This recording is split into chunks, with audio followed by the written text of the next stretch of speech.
यह कहानी जगन्नाथ मंदिर और उससे जुड़ी रहस्यमय परंपराओं, धार्मिक विश्वासों और वैज्ञानिक विचारों के बीच संतुलन पर आधारित है। भगवान श्री कृष्ण का हृदय या ब्रह्मा पदार्थ, जो कथित तौर पर 5000 सालों से जीवित है, इस कथा का एक महत्वपूर्ण हिस्सा है। इसे भगवान कृष्ण का धड़कता हुआ दिल माना जाता है, जो मंदिर की मूर्तियों के भीतर सुरक्षित रहता है और इसे हर बार मूर्ति परिवर्तन के दौरान नए रूप में स्थापित किया जाता है। यम द्वार का रहस्य आखिर क्यों तीसरी सीढ़ी पर पैर रखने से बैकुंठ की जगह यमलोक जाना पड़ता है? आखिर क्या है जगन्नाथ पुरी मंदिर की ध्वनियों से जुड़ा रहस्य? आखिर क्यों पूरी मंदिर के ऊपर से कोई भी वायुयान नहीं उड़ाया जाता? आखिर क्यों जगन्नाथ पुरी मंदिर के आसपास कोई भी पक्षी नहीं भटकता? पुरी के जगन्नाथ मंदिर पर 17 बार आक्रमण किए जाने की क्या है कहानी? किस किस ने और क्यों किया था जगन्नाथ मंदिर पर 17 बार आक्रमण? आखिर कौन है भगवान जगन्नाथ? आखिर क्या है भगवान जगन्नाथ और पुरी मंदिर की संपूर्ण पौराणिक कथा? आखिर क्यों भगवान जगन्नाथ की मूर्ति आधी अधूरी है? क्यों होती है भगवान जगन्नाथ की रथ यात्रा में इतनी भीड़? आखिर क्यों भगवान जगन्नाथ का रथ हर बार एक मुस्लिम की मजार के पास रोका जाता है? कौन था साल बेग जिसके इंतजार में 7 दिनों तक भगवान जगन्नाथ का रथ रुका रहा और तमाम कोशिशों के बाद भी आगे ना बढ़ सका? आखिर क्यों भगवान जगन्नाथ 15 दिनों के लिए बीमार पड़ जाते हैं? जगन्नाथ मंदिर के अन्य रहस्यों में भगवान की मूर्तियों का अद्भुत निर्माण, 12 साल में एक बार मूर्तियों का बदलना, 22 सीढ़ियों की रहस्यमय परंपरा और ध्वज बदलने की प्रक्रिया जैसे मुद्दे आते हैं। यह सब कुछ आस्था और विज्ञान दोनों के दृष्टिकोण से देखा गया है। यह कहानी भगवान श्री कृष्ण की लीला, उनके जीवन के बाद की घटनाओं और ओडिशा के पुरी शहर में स्थित इस प्राचीन मंदिर के साथ जुड़े अद्भुत घटनाओं की खोज पर आधारित है। जब आप इन रहस्यों को गहराई से जानने का प्रयास करते हैं, तो यह दिखता है कि प्रत्येक तत्व, चाहे वह भगवान के हृदय का रहस्य हो या मंदिर की मूर्तियों का अधूरा निर्माण, कोई न कोई अद्वितीय और दिव्य कारण रखता है। कलयुग के अंत और जगन्नाथ से मिलने वाले संकेतों की आखिर क्या है कहानी? क्या सच में अब कलयुग का अंत निकट आ चुका है या फिर यह सिर्फ एक मनगढ़ंत कहानी है? तो चलिए जानते हैं भगवान जगन्नाथ मंदिर का इतिहास। दोस्तों, भारत की भूमि रहस्यों और अद्भुत कहानियों से भरी हुई है। आज हम आपको लेकर चलेंगे एक ऐसी जगह पर जहां धर्म और आस्था का महासागर उमड़ता है। यह वह स्थान है जिसे देखते ही आपका मन श्रद्धा से भर जाएगा। जी हां, हम बात कर रहे हैं पुरी के जगन्नाथ मंदिर की। यह एक ऐसा मंदिर है जो करोड़ों श्रद्धालुओं के विश्वास का केंद्र है और साथ ही रहस्यमय घटनाओं का घर भी। यहाँ प्रत्येक दिन भगवान जगन्नाथ की ऐसी रहस्यमय घटनाएं घटती हैं जो वैज्ञानिकों को अचरज में डाल देती है। पुरी का जगन्नाथ मंदिर हिंदू धर्म के 4 धामों में से एक है। यह मंदिर अपनी अद्वितीय वास्तुकला, धार्मिक मान्यता और रहस्यमय घटनाओं के कारण दुनिया भर के श्रद्धालुओं को अपनी ओर आकर्षित करता है। यहाँ हर साल 1 करोड़ से भी अधिक भक्त भगवान जगन्नाथ के दर्शन के लिए आते हैं। इस मंदिर में भगवान जगन्नाथ की पूजा होती है, जो भगवान विष्णु के ही एक रूप माने जाते हैं। भगवान जगन्नाथ को इस मंदिर में उनके भाई बलभद्र और बहन सुभद्रा के साथ पूजा जाता है। इस मंदिर की कहानी सिर्फ आस्था तक सीमित नहीं है। इस मंदिर के इतिहास, संरचना और परंपराओं में ऐसे अनसुलझे रहस्य छिपे हैं जिन्होंने सदियों से लोगों को अचंभित किया है। क्या आप जानते हैं कि इस मंदिर के शिखर पर स्थित सुदर्शन चक्र को आप कहीं से भी देखें, ऐसा प्रतीत होता है कि वह आपकी ओर ही देख रहा है। और यही नहीं, इस मंदिर का ध्वज हमेशा हवा के विपरीत दिशा में लहराता है। चाहे मौसम कैसा भी हो, इस मंदिर का ध्वज हमेशा हवा की विपरीत दिशा में लहराता है। आखिर इस रहस्य के पीछे कौन सी पौराणिक कथा जुड़ी हुई है? वैसे कुछ लोग पूरी मंदिर के ध्वज के विपरीत दिशा में उड़ने वाली बात पर यकीन नहीं करते हैं, लेकिन आज हम आपको इस वीडियो में पूरी मंदिर के ध्वज के विपरीत दिशा में उड़ने का लाइव प्रूफ देने जा रहे हैं, जिसे चाहकर भी नकारा नहीं जा सकता। आखिर ऐसी कौन सी दिव्य शक्ति मौजूद है इस मंदिर के अंदर जो इस तरह की चमत्कारी घटनाओं को अंजाम देती है? आइए आज हम इस मंदिर की रहस्यमय यात्रा पर निकलते हैं और इस मंदिर के इतिहास के साथ साथ मंदिर में होने वाली उन सभी चमत्कारी घटनाओं के पहलुओं की बारीकी से जांच करते हैं। तो दोस्तों, आपने अभी तक हमारी चैनल को सब्सक्राइब नहीं किया तो सब्सक्राइब जरूर कर लीजिए और वीडियो को बिना स्किप किए पूरा देखें, क्योंकि आपको जगन्नाथ मंदिर से जुड़े हुए कुछ ऐसे रहस्यों के बारे में आज जानने को मिलने वाला है जिसके बारे में शायद ही आपने पहले कभी पढ़ा सुना या फिर देखा होगा। चलिए दोस्तों, सबसे पहले हम बात करते हैं जगन्नाथ पुरी मंदिर के निर्माण से जुड़ी पौराणिक कथा के बारे में, जिसमें हम जानेंगे कि आखिर यह भगवान जगन्नाथ की उत्पत्ति कैसे हुई, किस तरह से हुआ था पुरी मंदिर का निर्माण। इस अद्भुत रहस्य को समझने के लिए हमें समय के पहियों को घुमाना होगा और जाना होगा 3102 ईसा पूर्व में, यानी करीब 5000 साल पहले, एक ऐसा समय जब भगवान श्री कृष्ण ने अपने लीला समाप्त कर इस पृथ्वी से विदा ली। महाभारत युद्ध के बाद कुरुक्षेत्र की धरती पर फैले लाखों शव और कौरवों के विनाश ने हर व्यक्ति को झकझोर कर दिया। इसी विनाश के लिए गांधारी ने भगवान श्री कृष्ण को दोषी ठहराया और अपने 100 पुत्रों की मृत्यु के शोक में डूबी गांधारी ने कहा, हे कृष्ण, जैसे मेरे पुत्रों का वंश समाप्त हो गया है, वैसे ही तुम्हारा यादव वंश भी आपसी लड़ाई में नष्ट हो जाए और 36 वर्षों के भीतर तुम्हारी द्वारका समुद्र में समा जाएगी। 36 वर्षों बाद गांधारी का यह श्राप सत्य साबित हुआ। यादव वंश में आपसी झगड़े और क्रोध में लिपटे एक दिन नशे में चूर यादवों ने एक दूसरे को मारना शुरू कर दिया। इस घटना के बाद द्वारका समुद्र में डूब गई। यह विनाश स्पष्ट संकेत था कि भगवान श्री कृष्ण का पृथ्वी पर समय समाप्त हो चुका है। अगर आपको भगवान कृष्ण की द्वारका नगरी कैसे डूबी और इसके पीछे छिपे रहस्यों के बारे में जानना है तो वीडियो के डिस्क्रिप्शन में दी गई लिंक पर क्लिक करें, वहां आपको पूरी कहानी विस्तार से जानने को मिलेगी। भगवान श्री कृष्ण जंगल की ओर चले गए। वह एक पीपल के पेड़ के नीचे ध्यान मग्न हो गए। तभी जरा नामक एक शिकारी ने उन्हें हिरण समझकर तीर चला दिया। तीर उनके पैर में लगते ही जरा को अपनी गलती का एहसास हुआ। वह माफी मांगने भगवान के पास पहुंचा। श्री कृष्ण ने मुस्कुराते हुए कहा, डरो मत, यह सब मेरी लीला का हिस्सा है। त्रेता युग में तुम राजा बाली थे, मैंने राम अवतार में तुम्हें छल से मारा था और अब उसी कर्म का परिणाम है कि आज तुम मेरे लिए मृत्यु का माध्यम बने हो। इसके बाद श्री कृष्ण ने योग निद्रा में लीन होकर इस भौतिक संसार को त्याग दिया। जब अर्जुन को इस दुखद समाचार का पता चला तो वह तुरंत पहुंचे और भगवान का अंतिम संस्कार किया। लेकिन चमत्कार हुआ, भगवान का पूरा शरीर पंचतत्व में विलीन हो गया, सिवाय उनके हृदय के। यह हृदय धड़कता हुआ और ऊर्जा से भरपूर जलने से बच गया। यह दिव्य हृदय, जिसे बाद में ब्रह्मा पदार्थ कहा गया।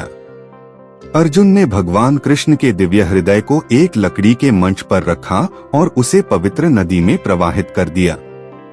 यह दिव्य हृदय नदी में बहता हुआ लंबे समय बाद ओडिशा के महानदी तट पर पहुंचा। उस स्थान पर एक सब्र जनजातीय समुदाय रहता था। इस जनजाति के मुखिया थे विश्ववासु। जब उन्होंने इस दिव्य हृदय को लकड़ी के मंच पर तैरते हुए देखा तो वह चकित रह गए।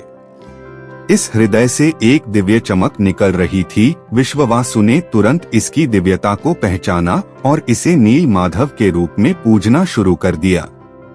कुछ समय बाद सब्र कबीले के आदिवासी समुदाय द्वारा इसे नील माधव के रूप में पूजा जाने लगा, जो कि भगवान विष्णु का ही एक नाम है। इस कबीले के मुखिया का नाम विश्वासु था, जो भगवान नील माधव की नीलांचल पर्वत की एक गुफा में पूजा किया करते थे। उस समय एक चक्रवर्ती राजा हुआ करते थे जिनका नाम इंद्रद्युम्न था। यह मालवा के राजा थे जो धर्म रक्षक और दान पुण्य में हमेशा आगे रहते थे। राजा इंद्रद्युम्न भगवान विष्णु के बहुत बड़े भक्त थे। एक दिन राजा इंद्रद्युम्न को सपना आता है जिसमें वह एक पर्वत पर एक गुफा के अंदर एक नीले रंग के दिव्य प्रकाश के रूप में भगवान विष्णु के विग्रह को देखते हैं।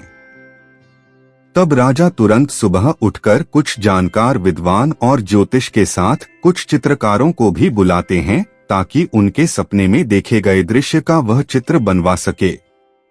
फिर उन्हें वह अपने सपने के बारे में बताते हैं। तब उन विद्वानों में से एक विद्वान राजा को बताता है कि आप जिस जगह के बारे में बता रहे हैं इस जगह का वर्णन पुराणों में देखने को मिलता है। इस जगह पर एक सुंदर पानी का सरोवर है और एक पवित्र गुफा भी मौजूद है और इस क्षेत्र को नीलांचल पर्वत कहा जाता है।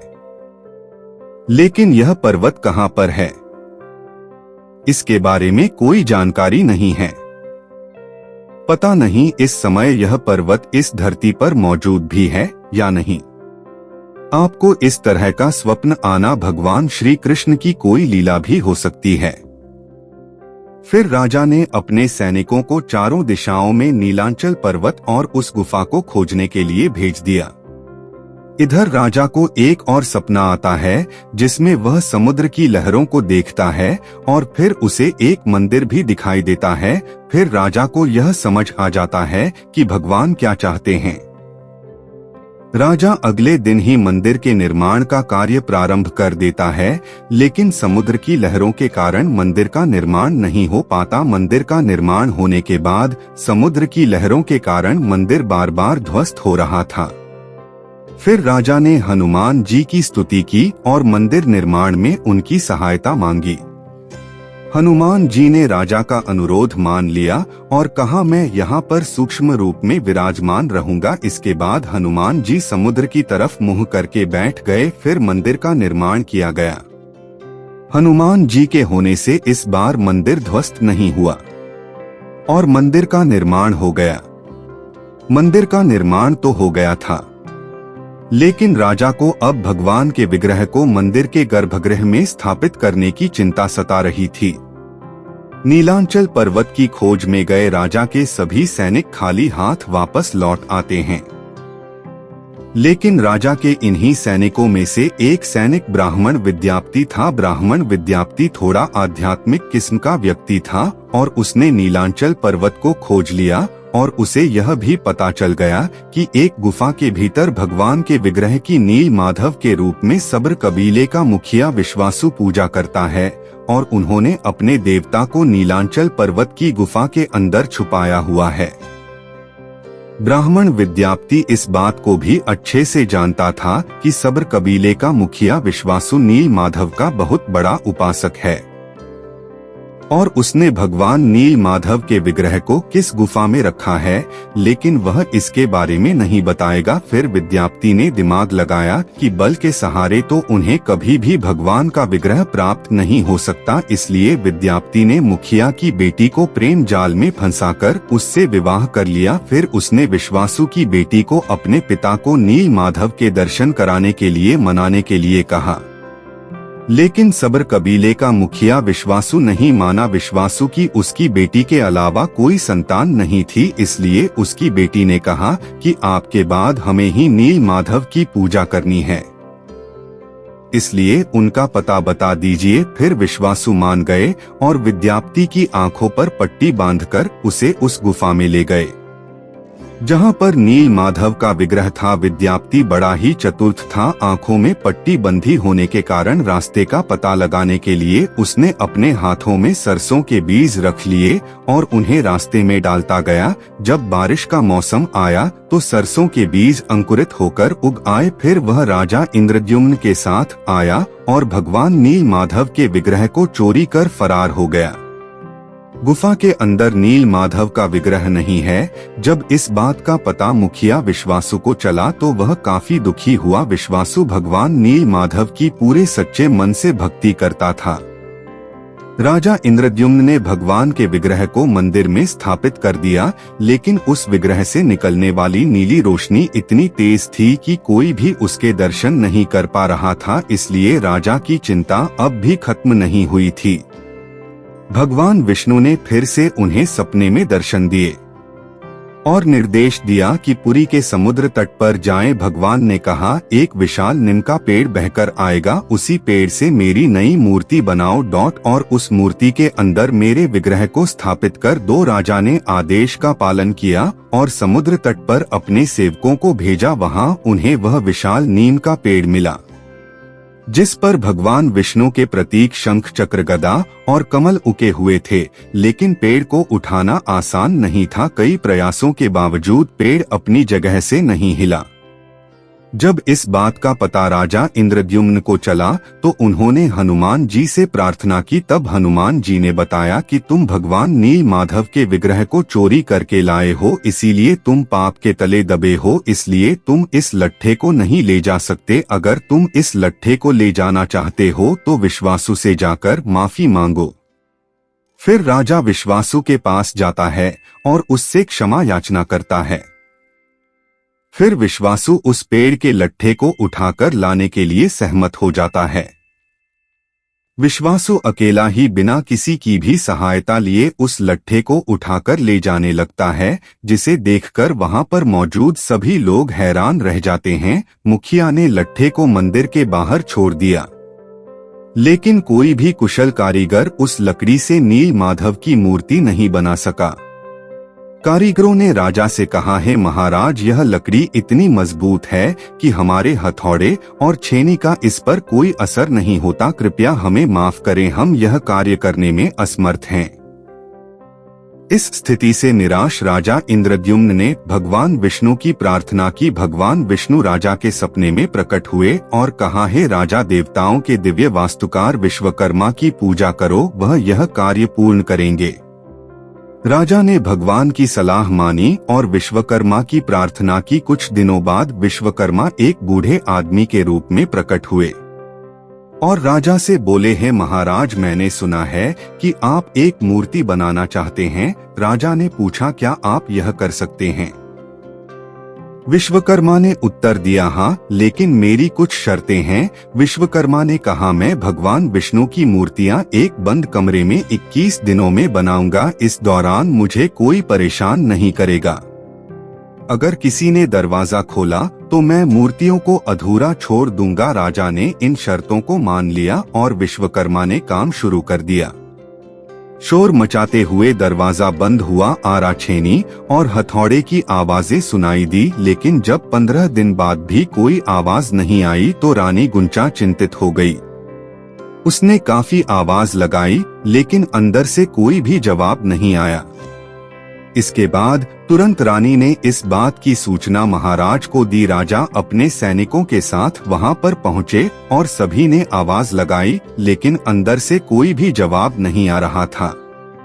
राजा को ऐसा लगा कि बूढ़ा व्यक्ति कहीं मर तो नहीं गया है, इसलिए सभी शर्तों को दरकिनार करते हुए राजा ने अपने सैनिकों को कमरे को खोलने का आदेश दे दिया। इधर विश्वकर्मा जी आधी अधूरी मूर्ति के अंदर भगवान के विग्रह को रखकर अदृश्य हो गए। जैसे ही कमरा खोला गया तो सभी लोग अचंभित हो गए, क्योंकि कमरे के अंदर वह वृद्ध व्यक्ति नहीं था और पीछे केवल 3 अधूरी मूर्तियां थी। राजा को बहुत दुख हुआ कि शर्त तोड़ने की वजह से मूर्तियां अधूरी रह गई। भगवान जगन्नाथ के हाथ और पैर अधूरे हैं, बलराम और देवी सुभद्रा की मूर्तियां भी अधूरी हैं। जब राजा इंद्रद्युम्न उन मूर्तियों के पास गए तो उन्हें एक दिल की धड़कन महसूस हुई। एक दिव्य आवाज आई जिसने राजा को बताया कि श्री कृष्ण का दिल इन मूर्तियों में है। राजा ने इन मूर्तियों को स्थापित किया। आज यही अधूरी मूर्तियां भगवान जगन्नाथ, बलराम और देवी सुभद्रा के रूप में जगन्नाथपुरी में पूजी जाती हैं। भगवान जगन्नाथ को दुनिया का एकमात्र जीवित देवता माना जाता है जो अपने भक्तों की इच्छाओं को सुनते और पूरा करते हैं। तो दोस्तों, भगवान जगन्नाथ कौन हैं, हमने इस बारे में तो जान लिया है। अब हम आपको बताने जा रहे हैं पुरी के जगन्नाथ मंदिर से जुड़े हुए उन तमाम रहस्यों के बारे में जो विज्ञान को भी चुनौती देते हैं। पहला रहस्य, पुरी मंदिर का ध्वज। वैसे इस मंदिर के ध्वज की खास बात यह है कि यह हमेशा हवा के विपरीत दिशा में लहराता है। लेकिन कुछ लोग ऐसे भी हैं जो इस बात पर यकीन नहीं करते, इसलिए हम आपको पुरी के ध्वज के विपरीत दिशा में लहराने का प्रूफ दिखाने जा रहे हैं। अगर आपको फिर भी यकीन ना हो तो आप जगन्नाथपुरी मंदिर जाने वालों से भी पूछ सकते हैं। कोई भी वैज्ञानिक या भौतिक नियम इसके रहस्य को सुलझा नहीं पाया है। विज्ञान के अनुसार हवा की दिशा की ओर ही ध्वज को लहराना चाहिए, लेकिन यहाँ ऐसा नहीं होता। वैज्ञानिक दृष्टिकोण से तो इसका कोई जवाब मिल नहीं पाया है। लेकिन जगन्नाथ मंदिर पर लगे हुए ध्वज के हवा के विपरीत दिशा में लहराने के पीछे एक पौराणिक कथा जरूर है, जिसके अनुसार ध्वज का हवा के विपरीत लहराने का संबंध हनुमान जी से माना गया है। पौराणिक कथा के अनुसार समुद्र की आवाज के कारण भगवान जगन्नाथ को आराम करने में दिक्कत होती थी। जब यह बात हनुमान जी को पता चली तो उन्होंने समुद्र से कहा कि तुम अपनी आवाज रोक लो, क्योंकि मेरे स्वामी तुम्हारे शोर के कारण विश्राम नहीं कर पा रहे हैं। तब समुद्र ने कहा कि यह मेरे वश में नहीं है, जहां तक पवन वेग चलेगा यह आवाज वहां तक जाएगी। आपको इसके लिए अपने पिता पवन देव से विनती करनी चाहिए। तब हनुमान जी ने अपने पिता पवन देव का आह्वान किया और उनसे कहा कि आप मंदिर की दिशा में ना बहे। पवन देव ने कहा कि यह संभव नहीं है। इसके लिए उन्होंने हनुमान जी को एक उपाय बताया। अपने पिता के बताए उपाय के अनुसार हनुमान जी ने अपनी शक्ति से खुद को 2 भागों में विभाजित किया और फिर वे वायु से भी तेज गति से मंदिर के आसपास चक्कर लगाने लगे। इससे वायु का एक ऐसा चक्र बना कि समुद्र की ध्वनि मंदिर के भीतर ना जाकर मंदिर के आसपास ही घूमती रहती है और मंदिर में भगवान जगन्नाथ जी आराम से सोते रहते हैं। इसी कारण से पूरी मंदिर का ध्वज हवा की विपरीत दिशा में उड़ता है। इतना ही नहीं, जगन्नाथ मंदिर पर लगे हुए इस ध्वज को हर दिन मंदिर के पुजारी के द्वारा बदला जाता है। ऐसी मान्यता है कि अगर एक भी दिन इस ध्वज को नहीं बदला गया तो अगले 18 सालों के लिए जगन्नाथ मंदिर बंद हो जाएगा। दूसरा रहस्य, मंदिर पर लगे सुदर्शन चक्र का रहस्य। मंदिर के शिखर पर स्थित सुदर्शन चक्र भी एक रहस्य है। आपकी जानकारी के लिए बता दें, मंदिर के शिखर पर लगा यह सुदर्शन चक्र लगभग 20 फीट ऊंचा है और इसका वजन लगभग 1 टन के आसपास है। इस सुदर्शन चक्र की सबसे बड़ी खास बात यह है कि इसे आप किसी भी दिशा से देखें, यह आपको अपनी ओर मुख किए हुए दिखाई देगा। यह चक्र वास्तुकला का एक अद्भुत नमूना है और इसे मंदिर के निर्माण के समय से ही स्थापित किया गया था। तीसरा रहस्य, रथ यात्रा से जुड़ा रहस्य। जगन्नाथ मंदिर की सबसे प्रसिद्ध घटना है रथ यात्रा, जो हर साल आयोजित होती है। हर साल यह यात्रा आषाढ़ माह में शुक्ल पक्ष की द्वितीय तिथि को निकाली जाती है और आषाढ़ शुक्ल पक्ष के 11वें दिन जगन्नाथ जी की वापसी के साथ इस यात्रा का समापन होता है। इस यात्रा में भगवान जगन्नाथ, बलभद्र और सुभद्रा की मूर्तियों को विशाल रथों पर बिठाया जाता है और पूरे नगर में उन्हें घुमाया जाता है। अब सवाल यह है कि क्यों निकाली जाती है यह रथ यात्रा? इसका जवाब हमें हिंदू धार्मिक ग्रंथों में देखने को मिलता है, जिसके अनुसार एक बार रथ यात्रा से भगवान जगन्नाथ अपने भाई बलराम और बहन सुभद्रा के साथ अपनी मौसी के घर जाते हैं। इसी वजह से पुरी में जगन्नाथ मंदिर से 3 रथ रवाना होते हैं। इनमें सबसे आगे बलराम जी का रथ, बीच में बहन सुभद्रा का रथ और सबसे पीछे जगन्नाथ जी का रथ होता है। माना जाता है कि भगवान जगन्नाथ की बहन सुभद्रा ने उनसे नगर देखने की इच्छा जाहिर की, तब वह अपनी बहन को भाई बलभद्र के साथ रथ पर बैठाकर नगर दिखाने लाए थे। इस दौरान भगवान जगन्नाथ अपनी मौसी के घर गुंडिचा भी पहुँचे और वहाँ पर 7 दिन ठहरे थे। तभी से इस रथ यात्रा का आयोजन होता आ रहा है। यह रथ यात्रा भगवान जगन्नाथ के पुरी के बाहर दर्शन का प्रतीक है, जहां लाखों श्रद्धालु इस महायात्रा का हिस्सा बनते हैं। रथ बनाने के लिए इस्तेमाल की जाने वाली लकड़ी विशेष रूप से चुनी जाती है और इसे जंगलों से लाकर पुरी में कांटा और तैयार किया जाता है। हर साल पुराने रथों को तोड़ दिया जाता है और नए रथ बनाए जाते हैं। सदियों से इन रथों का एक जैसा ही डिजाइन चला आ रहा है। बाबा जगन्नाथ की पूरी यात्रा के दौरान कई अद्भुत और चमत्कारी घटनाएं घटित होती हैं, जो भक्तों को आश्चर्यचकित कर देती हैं। रथ यात्रा के दौरान भगवान जगन्नाथ के रथ को खींचने का विशेष महत्व है। लाखों लोग रथ को खींचने के लिए जमा होते हैं। मान्यता है कि जो कोई भी इस रथ को खींचता है वह मोक्ष प्राप्त करता है। खास बात यह है कि रथ खींचने के दौरान लोगों को एक अदृश्य शक्ति का अनुभव होता है, जो रथ को गति देता है।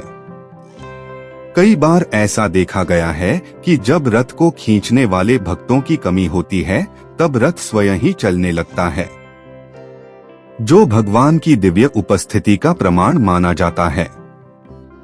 रथ यात्रा के दौरान भगवान जगन्नाथ, बलभद्र और सुभद्रा के लिए 3 अलग अलग रथ बनाए जाते हैं। भगवान जगन्नाथ का रथ, जिसे नंदी घोष कहा जाता है, और इसका रंग लाल और पीला होता है।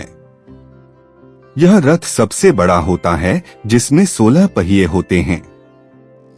बलभद्र का रथ, जिसे ताल ध्वज कहा जाता है, और इसका रंग हरा और लाल होता है। इस रथ में 14 पहिए होते हैं।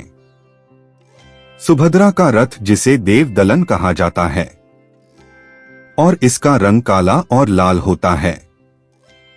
इसमें 12 पहिए होते हैं। कई बार ऐसा देखा गया है कि रथ यात्रा के दिन बारिश होती है। भले ही पहले मौसम साफ रहा हो, स्थानीय लोग इसे भगवान जगन्नाथ की कृपा मानते हैं। मान्यता है कि रथ यात्रा के दिन हुई बारिश से भगवान की उपस्थिति का आभास होता है और यह भविष्य में अच्छी फसल और समृद्धि का संकेत देता है। क्या आपको पता है, भगवान जगन्नाथ की रथ यात्रा के दौरान हर बार भगवान जगन्नाथ का रथ एक मजार के सामने भी रोका जाता है। अब सवाल यह है कि आखिर भगवान जगन्नाथ की रथ यात्रा को मजार के सामने क्यों रोका जाता है? हाँ, आइए जानते हैं कि भगवान जगन्नाथ की रथ यात्रा को एक मजार के सामने रोकने के पीछे की कहानी क्या है। दरअसल उस समय जहांगीर का एक सूबेदार हुआ करता था, जिसने जबरन एक ब्राह्मण विधवा महिला का धर्म परिवर्तन करके उससे शादी कर ली थी और उसके 5 पुत्र हुए थे, जिनमें से उसका एक ही पुत्र बचा था, जिसका नाम साल बेग था। मां हिंदू होने की वजह से साल बेग में शुरुआत से ही हिंदू धर्म के प्रति आस्था थी। सालब की मां भगवान जगन्नाथ की काफी बड़ी भक्त थी। एक युद्ध के दौरान सालब के पिता यानी कि जहांगीर का सूबेदार मारा गया। उसी युद्ध में सालब भी काफी ज्यादा जख्मी हो गया था। सालब की तबीयत काफी ज्यादा खराब हो गई, जिससे कोई भी औषधि उसके शरीर पर काम नहीं कर रही थी। तब उसकी मां ने बताया कि प्रभु जगन्नाथ भगवान विष्णु के ही अवतार है, तुम 12 दिनों तक उनका नाम जप करो, इससे तुम बिल्कुल ठीक हो जाओगे। सालब ने ऐसा ही किया। एक दिन भगवान जगन्नाथ सालब के सपने में आए और अपने शरीर पर लगाने के लिए उसे धूप दी और कहा, इसे शरीर पर लगाने से तुम बिल्कुल ठीक हो जाओगे। सालब जैसे ही नींद से उठा तो उसे अपने पास में धूप रखी मिली। उसने उस धूप को जैसे ही अपने शरीर पर लगाया तो वह तुरंत ही ठीक हो गया। इस घटना के बाद सालब भगवान जगन्नाथ का पक्का भक्त बन गया और उसकी आस भगवान जगन्नाथ में बढ़ गई। वह इस घटना के दूसरे दिन ही भगवान जगन्नाथ के दर्शन करने के लिए निकल गया, लेकिन गैर हिंदू यानी कि मुस्लिम होने के कारण उसे मंदिर में प्रवेश नहीं करने दिया गया। जिससे सालब उदास होकर वृंदावन चला गया और वहां पर भगवान श्री कृष्ण की भक्ति करने लगा। इधर भगवान जगन्नाथ की रथ यात्रा का निकलने का समय निकट आ गया। साल बेग को जब भगवान जगन्नाथ की रथ यात्रा के बारे में पता चला तो वह वृंदावन से भगवान जगन्नाथ के रथ यात्रा में दर्शन की आशा लेकर वृंदावन से पैदल निकल पड़ा। लेकिन रास्ते में साल बेग की तबीयत अचानक से खराब हो गई और वह समय पर न पहुंच सका, जिससे सालब काफी दुखी हुआ। इधर भगवान जगन्नाथ का रथ अचानक से बलक में रुक गया। रथ को हाथों से, घोड़ों से और हाथियों से खींचने की कई कोशिशें की गई, लेकिन रथ आगे नहीं बढ़ा। लगभग 7 दिन बीत गए। भगवान जगन्नाथ का रथ एक ही जगह पर रुका रहा, जिससे प्रजा और राजा चिंतित होने लगे। फिर एक दिन राजा को एक सपना आया, जिसमें राजा से भगवान जगन्नाथ ने कहा, चिंता मत करो, मैं अपने भक्त सालब की प्रतीक्षा कर रहा हूँ। आखिरकार एक कष्टदायक यात्रा के बाद सालब बलकंडी पहुंच गए और भगवान जगन्नाथ के दर्शन किए। इस बार उन्हें भगवान जगन्नाथ के दर्शन करने से किसी ने भी नहीं रोका। जब उन्हें पता चला कि भगवान जगन्नाथ उनकी प्रतीक्षा कर रहे थे तो वह भावुक हो गए। उनके आंखों में आंसू आ गए, वह भाव विभोर हो गए। दूर दूर से लोग साल बेग को देखने आने लगे। सालब ने भगवान जगन्नाथ के लिए कई भक्ति गीत लिखे, जिन्हें आज भी पूरी मंदिर के गर्भगृह में सुबह की प्रार्थना के रूप में गाया जाता है। जहां पर भगवान जगन्नाथ का रथ रोका था, वहां पर साल बेग की मृत्यु के बाद उनकी समाधि बना दी गई और यह आज भी पुरी के वरदान में मौजूद हैं। इसलिए आज भी भगवान जगन्नाथ की रथ यात्रा के दौरान साल बेग के सम्मान में जगन्नाथ रथ यात्रा को साल बेग की समाधि के पास रोका जाता है। चौथा रहस्य, मूर्तियों से जुड़ा रहस्य। भगवान जगन्नाथ की मूर्तियां भी इस मंदिर की रहस्यमय चीजों में शामिल हैं। सबसे खास बात यह है कि इन मूर्तियों को लकड़ी से बनाया जाता है। एक विशेष अनुष्ठान के तहत इन मूर्तियों को बदल दिया जाता है। इस अनुष्ठान के दौरान पुरानी मूर्तियों को एक गुप्त स्थान पर दफन किया जाता है और नई मूर्तियों का निर्माण किया जाता है। मूर्तियों में प्रयुक्त लकड़ी का चयन विशेष रूप से किया जाता है और इस पूरी प्रक्रिया को अत्यधिक गोपनीयता के साथ पूरा किया जाता है। यहाँ हर 12 साल में जगन्नाथ जी, बलदेव और देवी सुभद्रा तीनों की मूर्तियों को बदल दिया जाता है और फिर उनके स्थान पर नई मूर्तियां स्थापित की जाती हैं। मूर्ति बदलने की इस प्रक्रिया से जुड़ा एक रोचक किस्सा है, जिसमें मंदिर के आसपास पूरी तरह अंधेरा कर दिया जाता है और शहर की बिजली भी काट दी जाती है। मंदिर के बाहर सुरक्षा तैनात कर दी जाती है। सिर्फ मूर्ति बदलने वाले पुजारियों को ही मंदिर के अंदर जाने की इजाजत होती है। हाथ में ग्लव्स पहनाए जाते हैं। इसके बाद मूर्तियां बदलने की प्रक्रिया शुरू होती है। पुरानी मूर्तियों की जगह नई मूर्तियां लगा दी जाती हैं। लेकिन एक ऐसी चीज है जो कभी नहीं बदली जाती, वह है ब्रह्मा पदार्थ। ब्रह्मा पदार्थ को पुरानी मूर्ति से निकालकर नई मूर्ति में लगा दिया जाता है। पुरानी मूर्ति से ब्रह्मा पदार्थ निकल जाने से पुरानी मूर्ति निर्जीव हो जाती है। इसलिए पुरानी मूर्तियों को कोयली बैकुंठ में दफना दिया जाता है। इस प्रक्रिया को पाताली कहा जाता है। फिर इसके स्थान पर नई मूर्ति में ब्रह्मा पदार्थ को हस्तांतरित कर दिया जाता है। 3 सबसे वृद्ध व्यक्ति ही इस पदार्थ को हस्तांतरित करते हैं।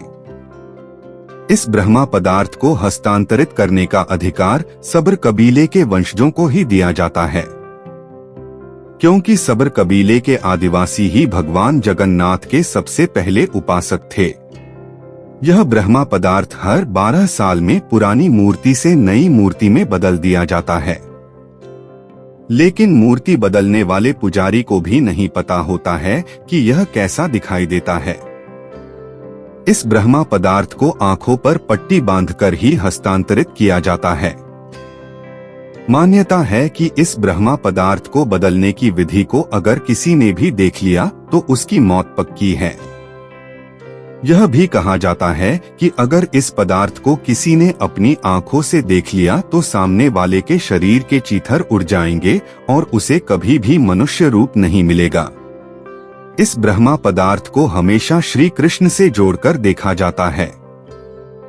माना जाता है कि यह ब्रह्मा पदार्थ और कुछ नहीं श्री कृष्ण का वही हृदय है, जिसे सब्र कबीले के लोग नील माधव के रूप में पूजा करते थे।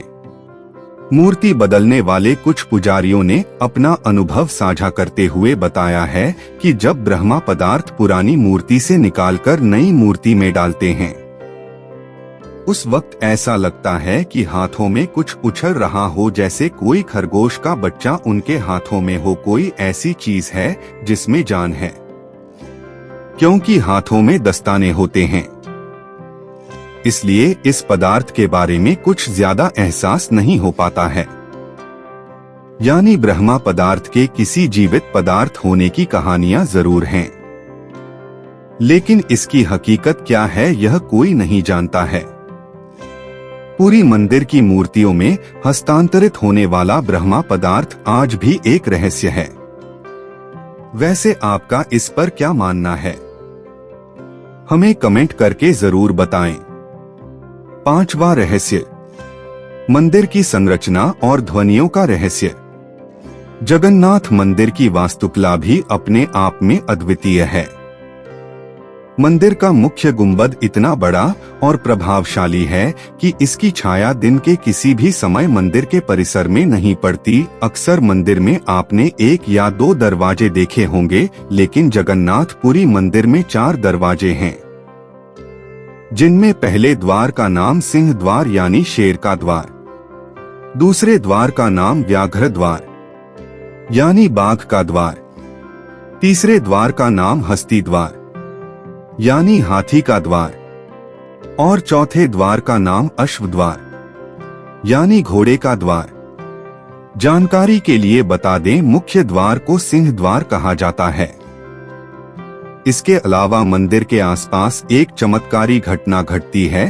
पूरी समुद्र तट पर स्थित होने के बावजूद भी मंदिर के अंदर समुद्र की लहरों की आवाज सुनाई नहीं देती।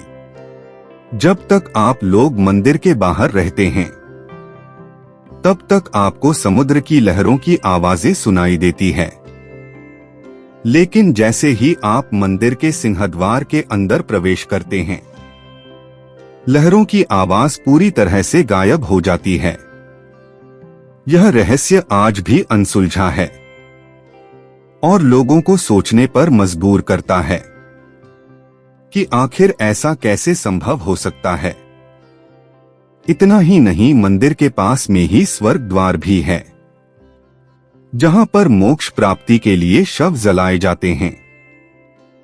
सिंहद्वार में कदम रखने से पहले आसपास जलाई जाने वाली चिताओं की गंध आती है, लेकिन जैसे ही कदम सिंह द्वार के अंदर जाता है, यह गंध भी खत्म हो जाती है। ऐसा क्यों होता है, इसके पीछे की पौराणिक कथा के बारे में हम आपको पूरी मंदिर के ध्वज वाले पॉइंट में बता चुके हैं। 6वां रहस्य, मंदिर के ऊपर से नहीं जाता है कोई विमान और ना ही गुजरते हैं पक्षी। आमतौर पर ऐसा देखा गया है कि मंदिरों के ऊपर से पक्षी गुजरते ही हैं या कभी कभी उसके शिखर पर भी बैठ जाते हैं, लेकिन जगन्नाथ मंदिर इस मामले में सबसे रहस्यमय है, क्योंकि इसके ऊपर से कोई भी पक्षी नहीं गुजरता और ना ही इस मंदिर की गुंबद के ऊपर बैठता है। सिर्फ यही नहीं, मंदिर के ऊपर से हवाई जहाज भी नहीं उड़ते हैं। माना जाता है कि जगन्नाथ पुरी मंदिर की सुरक्षा गरुड़ पक्षी करता है। इस पक्षी को पक्षियों का राजा कहा जाता है। यही कारण है कि अन्य पक्षी मंदिर के ऊपर से जाने से डरते हैं। दिलचस्प बात तो यह है कि जगन्नाथ मंदिर पुरी के ऊपर एक 8 धातुओं से निर्मित एक चक्र है, जिसे नीला चक्र या सुदर्शन चक्र के नाम से जाना जाता है। ऐसा कहा जाता है कि यह चक्र मंदिर के ऊपर से गुजरने वाले वायुयान में कई तरह की रुकावटें पैदा कर सकता है। इसी वजह से कोई भी वायुयान इस मंदिर के ऊपर से नहीं गुजरता।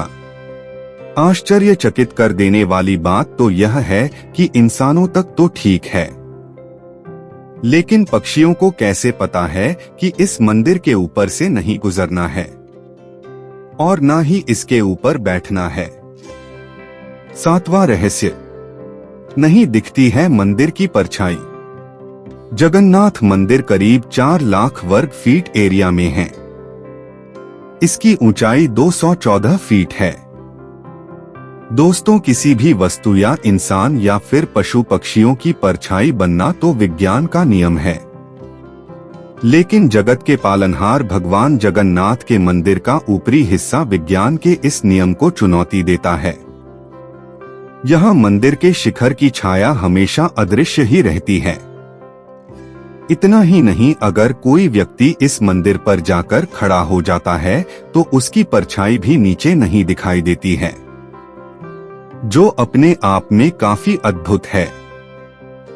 अगर इसके पीछे का वैज्ञानिक कारण जानने का प्रयास करें तो बताया जाता है कि मंदिर का शिखर इतना ऊंचा और विशिष्ट रूप से निर्मित है कि इसकी छाया ठीक से जमीन पर पड़ती ही नहीं है, या वह ऐसी स्थिति में होता है जहां से छाया देखने में नहीं आती। इसके अलावा दिन भर सूर्य की दिशा बदलती रहती है और यह भी कारण हो सकता है कि लोगों को शिखर की परछाई नजर नहीं आती। 8वां रहस्य, यम द्वार का रहस्य। यदि आप जगन्नाथ पुरी जाने का अपने मन में विचार कर रहे हैं तो इस बात का जानना आपके लिए बहुत ही जरूरी है कि जगन्नाथ पुरी को धरती का बैकुंठ माना जाता है, जिसके दर्शन मात्र से ही इंसान हमेशा हमेशा के लिए पाप मुक्त हो जाता है।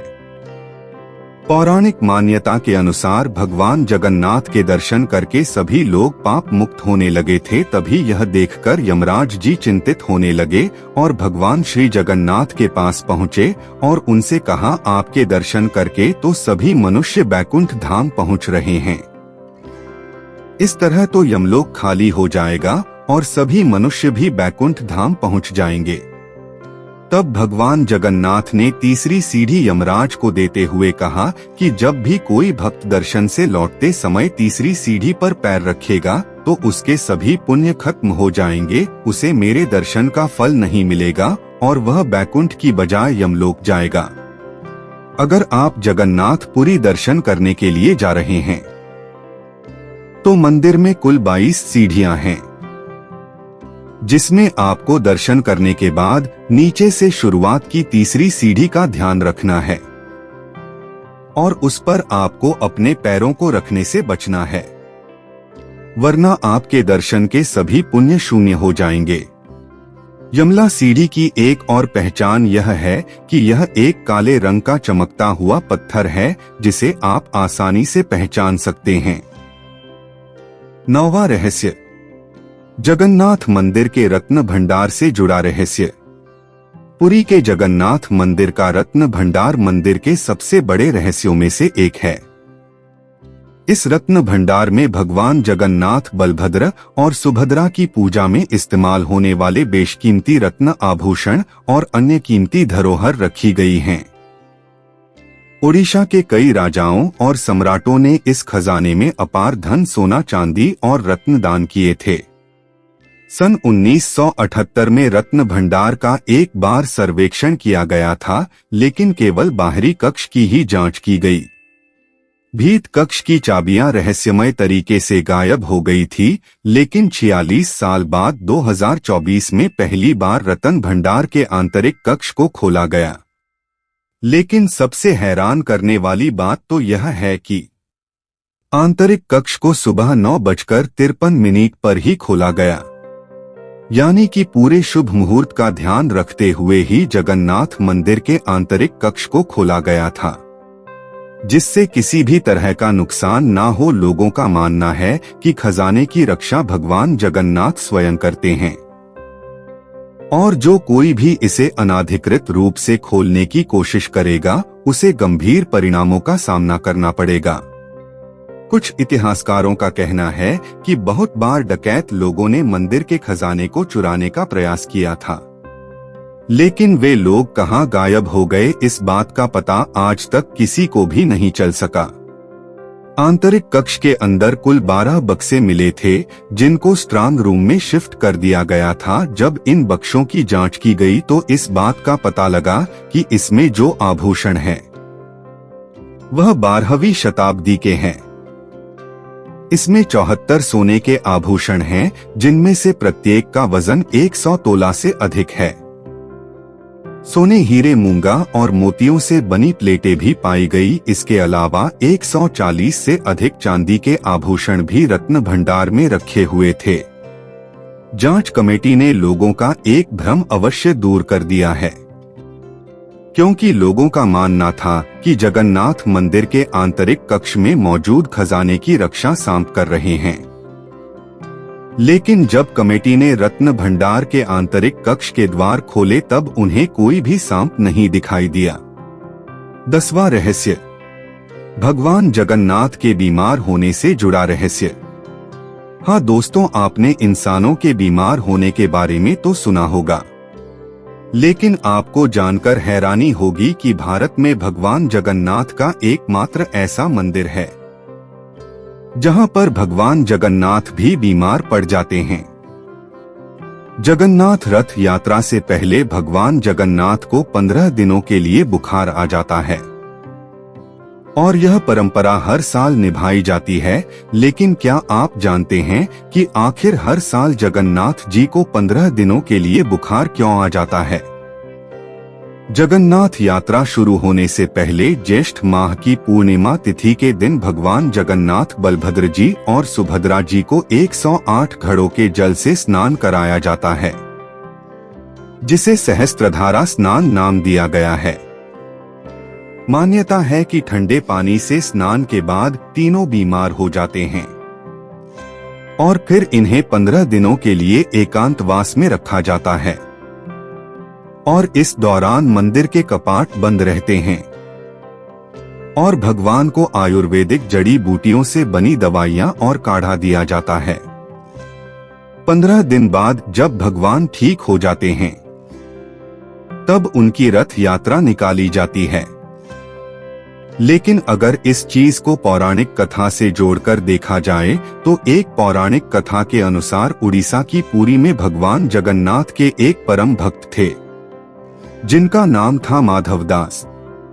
वो प्रतिदिन जगन्नाथ जी की भक्ति भाव से आराधना करते थे। एक बार माधव दास को अतिसार उल्टी दस्त का रोग हो गया था। वह इतने दुर्बल हो गए कि उनका चलना फिरना भी मुश्किल हो गया, लेकिन क्षमता अनुसार अपना कार्य स्वयं करते रहे। उन्होंने किसी की सेवा नहीं ली। माधवदास का रोग जब और गंभीर होता गया तब उनको उठने बैठने में भी बहुत ज्यादा परेशानी होने लगी। तब जगन्नाथ जी स्वयं सेवक बनकर उनके घर पहुँचे और माधवदास जी की सेवा करने लगे। जब माधवदास जी को होश आया तब उन्होंने तुरंत पहचान लिया कि यह तो मेरे प्रभु ही हैं। तब उन्होंने कहा, प्रभु आप तो तीनों लोकों के स्वामी हो, आप मेरी सेवा कर रहे हो, आप चाहते तो मेरा यह रोग भी तो दूर कर सकते थे। आप मेरा रोग दूर कर देते तो आपको यह सब करना नहीं पड़ता। तब भगवान जगन्नाथ जी बोले, मुझसे अपने भक्त की पीड़ा नहीं देखी जाती, इसलिए सेवा कर रहा हूँ। भगवान जगन्नाथ ने अपने परम भक्त को समझाते हुए कहा कि जो दुख हमारे भाग्य में लिखे हुए हैं उन्हें हमें भुगतना ही पड़ता है। अगर इस जन्म में मैं तुम्हारा यह दुख दूर कर भी देता तो तुम्हें इसे अगले जन्म में अवश्य भोगना पड़ता। लेकिन तुम्हारा जो 15 दिन का रोग और बचा है इसे मैं स्वयं ले रहा हूँ। यही कारण है कि भगवान जगन्नाथ 15 दिनों के लिए बीमार पड़ जाते हैं और इस घटना को हर साल दोहराया जाता है। 11वां रहस्य, बेड़ी हनुमान मंदिर से जुड़ा रहस्य। वैसे तो आपने हनुमान जी के कई मंदिर देखे होंगे, लेकिन जगन्नाथ मंदिर के पश्चिम में समुद्र तट पर मौजूद हनुमान जी का मंदिर अपने आप में खास महत्व रखता है। इसका एक दूसरा नाम दरिया महावीर मंदिर भी है। पुरी में समुद्र किनारे मंदिर होने से ही इसका नाम दरिया महावीर मंदिर पड़ा।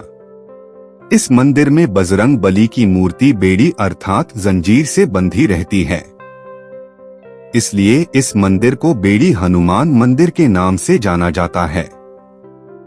हनुमान जी को बेड़ी में बांधने की बात आपको हैरान कर रही होगी कि ऐसा दुस्साहस क्यों किया जा रहा है और यह कौन कर सकता है, इसके पीछे की वजह क्या है। किंवदंतियों के अनुसार ऐसा भगवान जगन्नाथ यानी श्री कृष्ण ने ही किया था। प्राचीन धार्मिक ग्रंथ के अनुसार भगवान श्री कृष्ण के आदेश पर पुरी में विशाल जगन्नाथ मंदिर का निर्माण कराया गया था। साथ ही मंदिर को समुद्र के प्रकोप से बचाने के लिए समुद्र तट पर हनुमान जी को सुरक्षा में तैनात किया गया था। लेकिन भक्त हनुमान को जब प्रभु दर्शन की इच्छा होती तब वे पहरा छोड़कर नगर में चले आते थे और अच्छा मौका पाकर उनके पीछे पीछे समुद्र भी नगर में आ जाता था। इस कारण जगन्नाथ मंदिर को कई बार नुकसान हुआ। भगवान जगन्नाथ ने हनुमान जी को बार बार समझाने का प्रयास किया, लेकिन हनुमान जी अपने प्रभु के दर्शन करने से खुद को रोक नहीं पा रहे थे और हनुमान जी को बार बार नगर में आकर दर्शन करने से रोकने के लिए भगवान जगन्नाथ को कोई उपाय नहीं सूझ रहा था। तब भगवान जगन्नाथ ने एक बड़ा फैसला लिया। भगवान जगन्नाथ ने हनुमान जी को वहीं समुद्र तट पर बेड़ियों से बांध दिया और कहा कि अब से तुम यहीं रहकर मंदिर की सुरक्षा करोगे। तब से भगवान हनुमान का मंदिर उसी समुद्र तट पर है और मंदिर में बजरंग बली बेड़ियों में बंधे हुए हैं। मान्यता है कि इससे नगर में समुद्र की लहरों का आना भी बंद हो गया और मंदिर भी सुरक्षित हो गया। हनुमान जी के इस मंदिर की वजह से अब जगन्नाथ मंदिर पूरी तरीके से सुरक्षित है।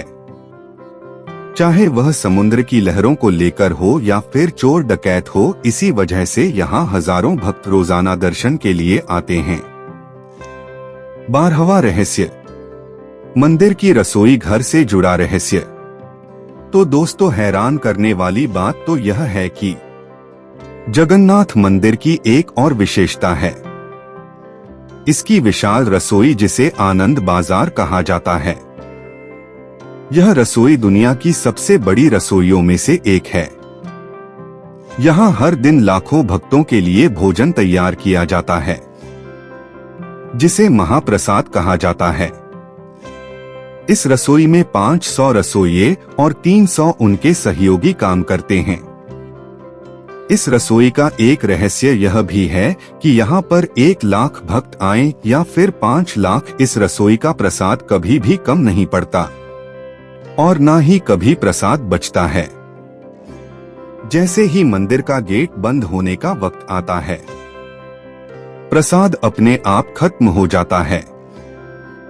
धार्मिक मान्यता के अनुसार यह महाप्रसाद भगवान जगन्नाथ की कृपा का प्रतीक है। ऐसा माना जाता है कि भगवान जगन्नाथ स्वयं इस बात की व्यवस्था करते हैं कि मंदिर में आने वाले हर भक्त को महाप्रसाद प्राप्त हो। चाहे कितने ही भक्त मंदिर में आए, हर व्यक्ति को तृप्त करने के लिए पर्याप्त मात्रा में प्रसाद मिलता है।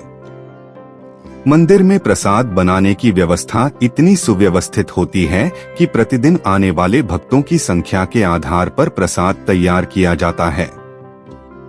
आश्चर्यजनक बात यह है कि कभी भी प्रसाद की मात्रा का गलत अनुमान नहीं लगता। ऐसा कहा जाता है कि भगवान जगन्नाथ स्वयं इस संख्या का निर्धारण करते हैं, जिससे प्रसाद ना तो कभी कम होता है और ना ही ज्यादा। इसके अलावा मंदिर में जो प्रसाद बनता है वह लकड़ी के चूल्हे पर ही बनाया जाता है। यह प्रसाद 7 बर्तनों में बनाया जाता है। 7 बर्तन को एक के ऊपर एक करके एक साथ रखा जाता है, यानी 7 बर्तन चूल्हे पर एक सी पीढ़ की तरह रखे होते हैं। सबसे हैरानी की बात यह है कि जो बर्तन सबसे ऊपर यानी 7वें नंबर का बर्तन होता है, उसमें सबसे पहले प्रसाद बनकर तैयार होता है। इसके बाद छठे, 5वें, चौथे, तीसरे, दूसरे और फिर सबसे नीचे के बर्तन का प्रसाद तैयार होता है, यानी कि सबसे नीचे रखे गए बर्तन का प्रसाद सबसे बाद में पकता है। यह प्रक्रिया सैकड़ों सालों से चली आ रही है। और इसके पीछे छिपे विज्ञान को अभी तक पूरी तरह से समझा नहीं जा सका है। 13वां रहस्य, जगन्नाथ मंदिर का कलयुग के अंत से जुड़ा रहस्य। आखिरी रहस्य, जगन्नाथ पुरी से मिलने वाले संकेतों को देखें तो क्या सच में कलयुग का अंत निकट आ चुका है? क्या सच में अब कलयुग का अंत होने वाला है? और क्या भविष्य मलिका के अनुसार यह दुनिया 2024 इसके बाद विनाश की कगार पर खड़ी है, या फिर कुछ यूं ही अपने निजी फायदे के लिए आप सभी को भविष्य मलिका को जरिया बनाकर मूर्ख बना रहे हैं? तो आइए आज हम इस चीज का पर्दाफाश करते हैं और आपको सच्चाई से मिलवाते हैं। दोस्तों, जब भी बात कलयुग की होती है तो दुनिया के अंत का जिक्र जरूर होता है। हमारे जितने भी पुराण हैं, जैसे स्कंद पुराण, भविष्य पुराण, भागवत पुराण और विष्णु पुराण, सभी में कलयुग के अंत को लेकर अलग अलग तरह की बातें कही गई हैं। इन सभी ग्रंथों में से भविष्य मलिका सबसे प्रमुख है। इसको सबसे अधिक महत्व क्यों दिया जाता है, इसके बारे में आपको आगे पता चल जाएगा। 16वीं सदी के संत अच्युतानंद दास ने 600 वर्ष पहले भविष्य में घटित होने वाली घटनाओं के ऊपर एक ग्रंथ लिखा था, जिसे भविष्य मलिका कहा जाता है। संत अच्युतानंद दास महाराज उड़ीसा के पुरी के थे और उन्होंने कलयुग के अंत के बारे में जगन्नाथ पुरी मंदिर में घटने वाली कुछ घटनाओं का जिक्र किया है। जो एक ऐसे संत थे जो भूत, भविष्य और वर्तमान सभी के बारे में जानते थे, चाहे वह अरब से आए मुगलों का भारत पर शासन हो, 20वीं शताब्दी की प्लेग महामारी हो, या फिर 21वीं सदी की कोरोना महामारी, या फिर 1970 का भीषण बांग्लादेश का चक्रवात हो। इनकी सभी भविष्यवाणियां अभी तक सच होती आई हैं। आपको जानकर हैरानी होगी कि इनमें से ज्यादातर भविष्यवाणियां जगन्नाथ मंदिर से जुड़ी हुई हैं, और यह सच भी हो चुकी है। जगन्नाथ मंदिर का कलयुग के अंत से बहुत गहरा कनेक्शन जुड़ा हुआ है। चलिए एक एक करके जानते हैं। सबसे पहले हम बात करते हैं जगन्नाथ मंदिर की गुंबद के बारे में, जिसको लेकर ऐसा कहा जाता है, अन्य मंदिरों की तरह जगन्नाथ मंदिर की गुंबद के ऊपर कभी कोई पक्षी नहीं बैठता और न ही इसके ऊपर से कोई प्लेन या हेलीकॉप्टर गुजरता है। लेकिन जुलाई 2020 में एक दिन इस मंदिर की गुंबद पर बाज और गिद्ध को बैठा देखा गया था। यह पक्षी मंदिर की गुंबद, स्तंभ और नील चक्र पर भी बैठे थे। भविष्य मलिका में इस बात की भविष्यवाणी बहुत पहले ही कर दी गई थी और यह भी बताया गया था कि जिस दिन यह घटना घटित होगी, समझ लेना दुनिया विनाश के बहुत ही नजदीक पहुंच चुकी है। अब दूसरे पहलू की बात करते हैं, जो जगन्नाथ मंदिर में मौजूद बहुत ही पुराने बरगद के पेड़ से जुड़ा है। 2019 में एक फानी साइक्लोन आया था, जिसके दौरान जगन्नाथ पुरी में मौजूद यह 600 साल पुराना बरगद का पेड़ टूटकर गिर गया था। इस घटना के 6 महीने बाद कोरोना जैसी महामारी ने दस्तक दी थी, जिसमें लाखों की संख्या में लोग खत्म हुए थे। तभी से यह भविष्य मलिका चर्चा में आई थी, क्योंकि भविष्य मलिका में बरगद के पेड़ के गिरने और कोरोना महामारी का पहले ही उल्लेख कर दिया गया था। अब बात करते हैं जगन्नाथ मंदिर के गुंबद से पत्थर नीचे गिरेंगे। तो भविष्य मालिका में लिखा गया है कि जब जगन्नाथ पुरी मंदिर के गुंबद से नीचे पत्थर गिरेंगे तो यह दुनिया के महाविनाश का संकेत होगा। अभी हाल में ही कुछ वर्ष पहले जगन्नाथ मंदिर के ऊपर से पत्थर नीचे गिरा था। भक्तों की इतनी भीड़ होने के बावजूद भी इस पत्थर से किसी को कोई नुकसान नहीं हुआ। ऐसे में इस घटना को कलयुग की चरम सीमा और दुनिया के महाविनाश से जोड़कर देखा जाता है। दोस्तों, अब हम बात करते हैं जगन्नाथ मंदिर में घटित हुई उस घटना के बारे में, जिसने सभी को सोचने पर विवश कर दिया था। दरअसल 19 मार्च 2020 को यह घटना जगन्नाथ के पुरी मंदिर में घटित हुई थी। दरअसल पाप नाशक एकादशी के दिन जगन्नाथ पुरी में एक अखंड दीपक जलाया गया था, लेकिन अचानक एक दिन तेज हवा चलने लगी, जिसके चलते दीपक की लो हवा में उड़कर जगन्नाथ मंदिर के झंडे पर जा गिरी। जिससे झंडे में आग लग गई। शायद ही किसी ने कभी ऐसा सोचा होगा कि ऐसा भी हो सकता है। झंडे में आग लगने का उल्लेख भी भविष्यवाणी में मिलता है। इस घटना के बाद यह कहा जाने लगा कि यह कलयुग के अंत का संकेत है और दुनिया का महाविनाश भी होने ही वाला है। वर्तमान परिस्थितियों को देखें तो यह सच भी हो सकता है, क्योंकि दुनिया विश्व युद्ध की कगार पर खड़ी है। पिछले 2 वर्षों से रूस और यूक्रेन में लगातार युद्ध चल रहा है, तो वहीं मध्य पूर्व में इजराइल, फिलीपीन और इराक आमने सामने हैं। अगर विश्व युद्ध हुआ तो फिर इस दुनिया को एक भयानक विनाश से कोई नहीं रोक सकता। लेकिन भविष्यवाणी में यह भी बताया गया है कि जब कलयुग का अंत निकट आएगा तब जगन्नाथ पुरी समुद्र के अंदर डूब जाएगी। फिलहाल में अभी ऐसा कुछ तो नहीं दिखाई दे रहा है, लेकिन कुछ अन्य घटनाएं हैं जो भविष्यवाणी में बताई गई हैं, वह जरूर घट चुकी है। भविष्यवाणी में यह भी बताया गया है कि कलयुग का अंत आते समय यमुना, गंगा और सरस्वती नदी सूख जाएगी। वर्तमान में सरस्वती नदी धीरे धीरे सूख रही है, यमुना नदी की हालत खराब है, लेकिन गंगा नदी अभी भी अपने यंग फेस में है। कुछ यूं ही भविष्यवाणी का हवाला देकर खूब व्यूज छाप रहे हैं, जिसमें वह कह रहे हैं कि 2024 के बाद यह दुनिया खत्म हो जाएगी, भारत पर सभी देश मिलकर आक्रमण करेंगे, ऐसा होगा वैसा होगा। आपकी जानकारी के लिए बता दें कि यह जो बातें आपको बताई जा रही है, यह बिल्कुल भी भविष्यवाणी द्वारा प्रूफ नहीं है। कुछ लोग अपने मन से और भविष्यवाणी का गलत अनुवाद करके सिर्फ व्यूज के लिए मनगढ़ंत कहानियां आपको सुना रहे हैं और आपको डरा रहे हैं। भविष्यवाणी हमको यह बताती है कि इंसानों सुधर जाओ, वरना इसके परिणाम गंभीर होंगे। भविष्यवाणी हमें भविष्य में घटित होने वाली घटनाओं के बारे में बताती है, ताकि हम आने वाली आपदाओं से निपटने के लिए पहले सतर्क हो जाएं।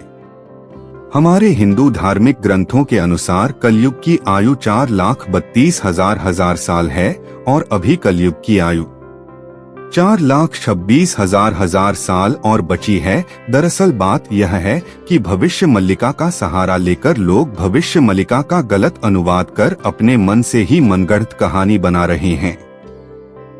कलयुग के अंत में अभी काफी समय बाकी है, इसलिए आप रिलैक्स रहें और बिल्कुल भी चिंता ना करें।